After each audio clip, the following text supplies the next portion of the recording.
Just by Hurayra. This hadith is, in my opinion, probably the most famous hadith that talks about the concept of oppression and mظلمة and ظلم. And it illustrates the problem with crossing that red line of harm, right? Of harming someone else, of being in a position where you've oppressed somebody. It illustrates it really, really nicely. And it's a very scary hadith, honestly, but it's very real. And there's a lot of similar hadith. I'm going to narrate this one because it's the most authentic and the clearest. قال رسول الله صلى الله عليه وسلم, the Prophet said in front of people, قال أتدرون من المفلس فينا? Do you know who is the one who is bankrupt amongst us? فقالوا من لا درهم له ولا دينار ولا متاع. And someone who has no gold or silver or possessions.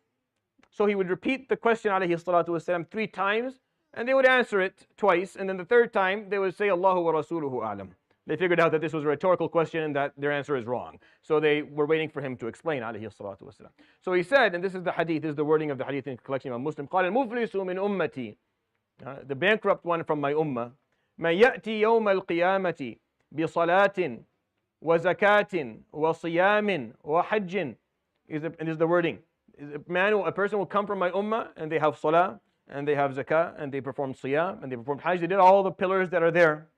ويأتي وقد ضرب هذا وشتم هذا وأكل مال هذا وسفك دم هذا وهتك عرض هذا. And this person comes يوم القيامة and they have taken from this person's wealth and they have taken from this person's integrity and they've oppressed that person and hit that person and they've cursed that person out. They have caused a lot of harm to other human beings.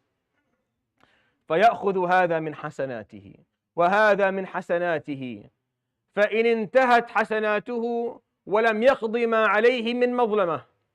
So they all take from his hasanat, and then if his hasanat finish and he still owes things, like he still harmed people and he hasn't paid them back, يلقى عليه من سيئاتهم ثم يلقى في النار.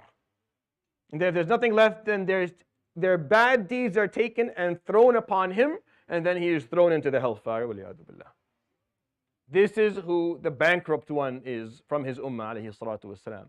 If you take a step back and look at this hadith a little bit more deeply, we'll find that he defined the one who is bankrupt from our ummah as someone who performed all the rituals.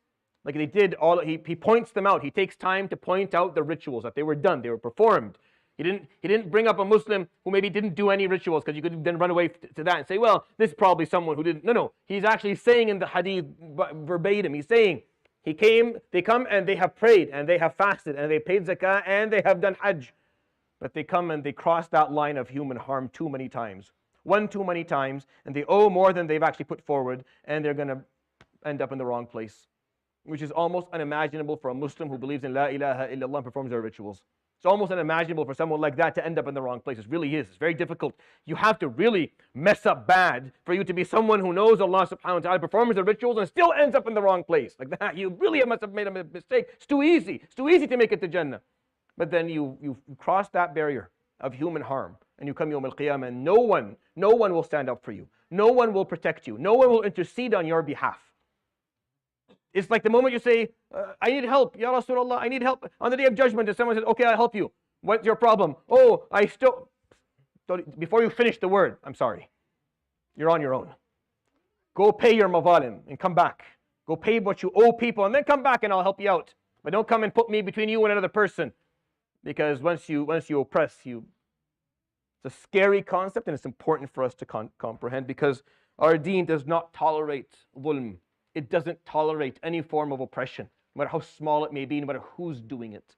I think that's the lesson we should take. يروي الإمام مسلم في صحيحه عن أبي هريرة رضي الله عنه قال سأل النبي صلى الله عليه وآله وسلم أتدرون من المفلس؟ فقالوا من لا درهم له ولا دينار ولا متاع. فكررها 3 فأعادوا ثم قالوا الله ورسوله أعلم. فقال صلى الله عليه وآله وسلم المفلس من أمتي من يأتي يوم القيامة بصلاة وصيام وزكاة وحج ويأتي وقد ضرب هذا وشتم هذا وأكل مال هذا وسفك دم هذا وهتك عرض هذا فيأخذ هذا من حسناته وهذا من حسناته حتى تفنى حسناته فإن فنيت حسناته وبقي عليه من مظلمته شيء ألقي عليه من سيئاتهم ثم طرح في النار. صدق رسول الله صلى الله عليه وسلم. الحمد لله لا إله إلا